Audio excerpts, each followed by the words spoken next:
It's Carved from Enchanted Vines, and I'm so excited to be doing this luxury garland from TMI Gifts with the set.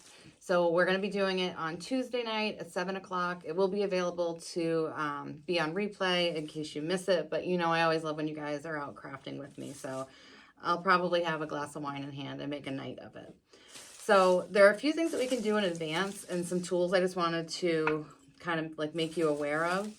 But the first thing that we're going to be doing is fluffing our garland. Okay, I started fluffing this side. So everything's really nice and malleable. So you want to make this as fluffy and airy as possible because we know we're going to be putting a lot of elements into this garland. If you've seen the kit, and if you haven't, you can go back and watch the video on it. We have a lot of materials going in here, so we definitely don't want this compact garland. We want it nice and airy. And what I love about this garland is that the color is beautiful. It's nice and soft. The plastic is nice and soft. It's great quality. And then it also has just this regular foliage in it. And what I think is special about that is, you know, we all kind of have that awkward time after Christmas where once everything comes down, the house looks totally naked and kind of like dead because it's not spring yet. So pieces like this you can leave out. This could stay on your mantle, this could stay on your dining room table. And you know, you could pair it with just like natural things, whether it's like, you know, pine cones or berries, like just something soft that, you know, again, it keeps that lively feel in your home without all of the, you know, glitter and glam of the Christmas holiday. All right, so this is all fluffed up. And you're not going to break it. You know, these are really malleable, and what's beautiful about that is they're actually going to help us hold our materials. So one thing I like to use for holding materials or for securing them are these 4-inch green zip ties. I prefer the dark green just because it pairs really well. So year to year, I typically swap out what my theme is. Last year I did like bronze and baubles. That was my theme. I don't know what I'm going to do this year, but I typically just take the elements and I zip tie them on. So usually these are going to be good enough. If you want to have some longer ones on hand, you can, but usually these do the trick. Okay, so 4-inch zip ties. And then we're going to be working with, we have 9 of these gorgeous ornaments.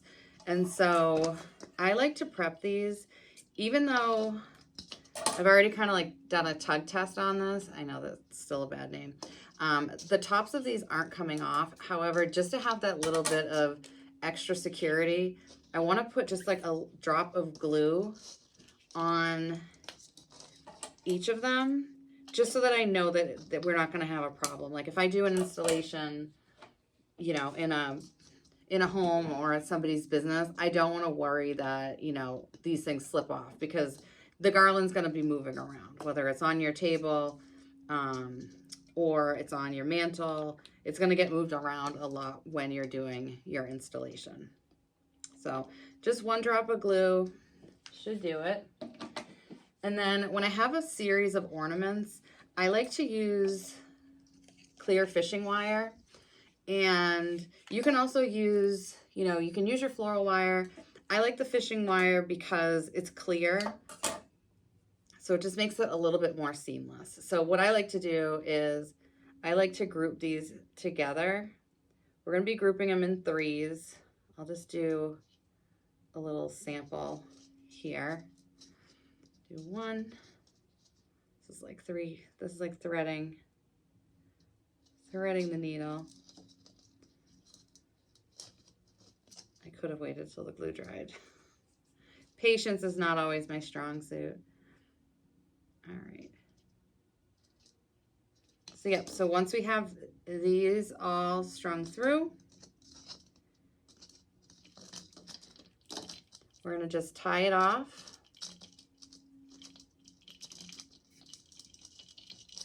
And then we have this concentrated set of ornaments that we're going to like nestle in somewhere. So I recommend getting the fishing wire for that.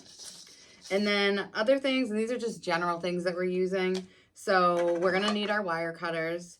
We're going to need scissors because we're going to be doing bows. And then whatever you secure your bows with, whether you use zip ties, chenille stems, I use the 22 gauge floral wire, but whatever you use, you want to have that available. And then if you have a bow maker, so I have my easy bow maker, and then I also have this beautiful custom one from Clear, oh my gosh, from gardencharmboutique.com. And I love it because they put your logo on it, like in the font and everything else. So, but yeah, you want to have either a bow maker or a ruler available.